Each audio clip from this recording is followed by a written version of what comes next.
అందరూ ఎలా ఉన్నారు? బాగున్నారా? నేను బాగున్నానండి. ఇవాళ నేను మీ ముందుకి తోటకూర కూర చాలా ఈజీగా చేసేసుకునేటట్టు చేసినాను.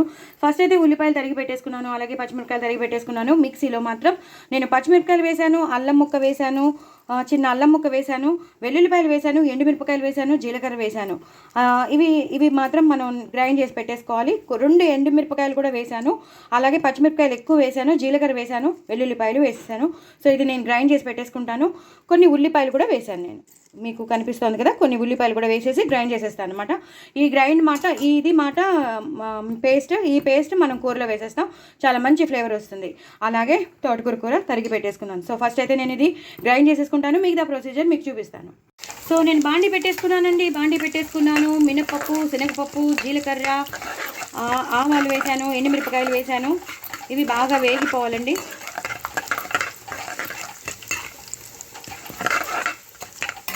చాలా చాలా బాగుంటుంది కూర, మాత్రం సూపర్బ్ ఉంటుంది. మినపప్పు, శనగపప్పు మాత్రం ఎక్కువ వేసుకోండి. నేను ఆవాలు వేసానని అనుకున్నాను, బట్ ఆవాలు వేయలేదు. నో ప్రాబ్లం, ఆవాలు లేకపోయినా ప్రాబ్లం లేదు, బట్ జీలకర్ర మాత్రం కంపల్సరీ వేసుకోండి. ఇప్పుడు నేను సన్నగా తరిగి పెట్టుకున్నా ఒక మిరపకాయని, ఒక పచ్చిమిరపకాయని 2గా చేశాను, అవి వేసేసుకుంటాను. అవి ఒక్కసారి వేగిపోవాలి. చాలా చాలా బాగుంటుంది తోటకూర ఫ్రై లేదా తోటకూర కూర. ఉల్లిపాయలు వేసి చేసినాను, సూపర్బ్ ఉంటుంది. పసుపు వేసేసుకుంటాను. ఇదే టైంలో నేను ఉల్లిపాయలు తరిగి పెట్టుకున్నాను. కొన్ని ఉల్లిపాయలు నేను చేసిన పేస్ట్లో వేశాను, మసాలా పేస్ట్లో. ఇప్పుడు కొన్ని వేసేస్తున్నాను. చపాతీలోకి బాగుంటుంది, పుల్కాలోకి బాగుంటుంది, రోటీలోకి బాగుంటుంది, ఇంకా అన్నంలోకి అయితే చెప్పక్కర్లేదు. అంతే, ఇంక వేరే ఐటమ్స్లోకి బాగోదు. అన్నంలోకి అయితే సూపర్బ్ ఉంటుంది. ఎంత అన్నం తింటామో మనకే తెలీదు. దయచేసి నా ఛానల్ని సబ్స్క్రైబ్ చేసుకోండి, సపోర్ట్ చేయండి. మరిన్ని రెసిపీస్తో మీ ముందుంటాను. ఇంట్లో ఉన్న ఇంగ్రీడియంట్స్తోనే మనం ఈజీగా చేసేసుకోవచ్చు, చాలా టేస్టీగా చేసేసుకోవచ్చు. అది నేను చెప్పేది. సబ్స్క్రైబ్ చేసుకోకుండా చాలామంది చూస్తున్నారు. ప్లీజ్ సబ్స్క్రైబ్ చేసుకొని చూడండి. చక్కగా లాంగ్ వీడియోస్ అన్నీ చూడండి, స్కిప్ చేయకుండా చూడండి. నాకు వ్యూస్ పెంచండి, సబ్స్క్రైబర్స్ని పెంచండి, నా ఛానల్ నిలబడేటట్టు చేయండి. ఇంతకన్నా నేను అడగను. ఇది బాగా వేగిపోయిందండి. ఇప్పుడు కొంచెం కరివేపాకు వేసేసుకుందాం. 2 మినిట్స్ తర్వాత మనం తోటకూర వేసేయచ్చు. ఇప్పుడు మాత్రం మనం ఏం వేయాలంటే, మనం చేసి పెట్టుకున్న పేస్ట్ ఉంది కదా, ఆ పేస్ట్ వేసేద్దాం. అంటే పచ్చివాసన రాకుండా ఉండాలి అంటే మనం చేసుకున్న పేస్ట్ మనం స్పైసీ తినగలమో అంతా వేసేసుకోవాలి. నేను ఇంచుమించు మొత్తం వేయకపోయినా చాలా మట్టుకు వేసేస్తున్నాను. 75% పేస్ట్ వేసేస్తున్నాను. ఎందుకంటే అందులో కూడా పచ్చిమిరపకాయలు ఉన్నాయి, ఇందులో కూడా పచ్చిమిరపకాయలు ఉన్నాయి. సో కొంచెం ఎండుకారం కూడా కలరింగ్కి వేస్తాం కాబట్టి ఇది సరిపోతుంది. కమ్మగా తింటే చాలా బాగుంటుంది కాబట్టి సో సరిపోతుందండి. ఇది ఒక్కసారి పచ్చివాసన పోయే వరకు వెయిట్ చేద్దాం. ఆ తర్వాత మళ్ళీ మీకు చూపిస్తాను. చూసారు కదండి, బాగా వేగిపోయింది. మంచి వాసన వస్తుంది. మనం ఉల్లిపాయలు, వెల్లుల్లిపాయలు, పచ్చిమిర్చి, ఎండుమిరపకాయలు, జీలకర్ర ఇవన్నీ మనం వేసి గ్రైండ్ చేసాం కదా, పచ్చిమిర్చి వేసి గ్రైండ్ చేసాం కదా, సూపర్బ్ అంటే సూపర్బ్, మంచి ఫ్లేవర్ వచ్చేస్తుంది. సో ఇప్పుడు బాగా వేగిపోయింది కాబట్టి నేను తోటకూర వేసేసుకుంటున్నాను. ఫ్రెష్గా ఉన్న తోటకూర సన్నగా తరిగి పెట్టేసుకుని వేసేసుకుంటున్నాను. ఇంక ఇందులో బఠానీలు కానీ ఇంకేది కలపట్లేదు. జస్ట్ ఉల్లిపాయలు, తోటకూర, ఆ మసాలా పేస్ట్ అద్రిపోతుంది. చాలా చాలా బాగుంటుంది. ఒకసారి ట్రై చేయండి. బహుశా అందరూ ట్రై చేసే ఉంటారు, కానీ ఒక్కొక్కరికి ఒక్కొక్క డిఫరెన్స్ ఉంటుంది, చేసే విధానంలో డిఫరెన్స్ ఉంటుంది, అంతే తేడా.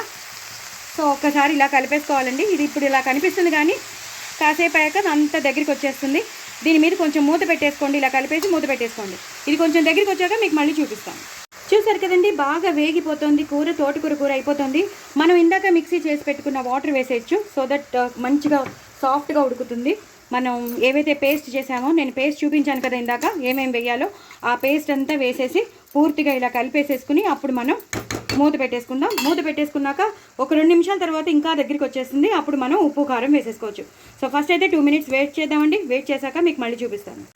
చూసారు కదండి, కూర మొత్తం అయిపోయింది, చాలా దగ్గరగా వచ్చేసింది. సూపర్బ్ అంటే సూపర్బ్ ఉంది. మీకు కనిపిస్తుంది కదా, సూపర్బ్ ఉంటుంది. చపాతీలోకి, పుల్కాస్లోకి, రోటీస్లోకి, అన్నంలోకి అయితే ఇంకా చెప్పక్కర్లేదు, అంత బాగుంటుంది. సో ఇప్పుడు ఏం చేస్తానంటే, నేను ఇది తిరిగిపోతుందండి. ఒక చేత్తో నేను తీస్తూ ఉంటాను కదా కెమెరా, సో ఏమవుతుందంటే అది తిరిగిపోతూ ఉంటుంది. సో ఇప్పుడు నేను సాంబార్ పొడి వేసేస్తాను. నేను ఇంట్లో చేసుకున్న సాంబార్ పొడి మాత్రం కంపల్సరీ వేస్తాను. అలాగే రుచికి తగినంత ఉప్పు. ఎక్కువ వేసుకోకండి, ఆకుకూరలో ఎక్కువ అయిపోతుంది. మీకు రుచికి తగినంతే మీరు వేసుకోండి. ఎక్కువ అయిపోతే మాత్రం చాలా కష్టమైపోతుంది. సో ఇలా మొత్తం కలిపేసుకోవాలి. అలాగే కారం కూడా మీరు, ఎందుకంటే మనం పచ్చిమిరపకాయలు మసాలా పేస్ట్లో వేసాం, మామూలుగా కూడా వేసాం కాబట్టి చూసుకుని కారం వేసుకోండి. మాకైతే అది సరిపోతుంది, ఎక్కువ కారం తినం కాబట్టి ఇది సరిపోతుంది. ఈ చూసారా ఎంత మంచి కలర్లో వచ్చేసిందో కూర మాత్రం అదిరిపోతుందండి. చాలా చాలా టేస్టీగా ఉంటుంది. మీకు టెంప్టింగ్గా ఉందా? నాకు కూడా చాలా టెంప్టింగ్గా ఉంది. ఇంక ఎలాంటి వెజిటేబుల్స్ వేయలేదు. మీరు కావాలంటే బఠానీలు కానీ, వేరే శనగలు కానీ, లేదా ఇంకా ఏమైనా కూరలు వేసుకోవాలి అనుకున్న వాళ్ళు వేసుకోవచ్చు. నేను అచ్చంగా తోటకూర కూర తినాలని అనుకున్నాను, బట్ పోపు మాత్రం మంచిగా వేసుకోండి. మంచిగా వేసుకుంటేనే ఇలా నేను చేసిన పేస్ట్ మాత్రం తప్పకుండా వేసుకోండి. ఉల్లిపాయలు, పచ్చిమిరపకాయలు, ఎండుమిరపకాయలు, జీలకర్ర, వెల్లుల్లిపాయ అవన్నీ కలిపి చేసిన పేస్ట్ వేస్తే మాత్రం అదిరిపోతుంది కూర. టెక్స్చర్ చూసారు కదా, చాలా చాలా బాగుంటుంది.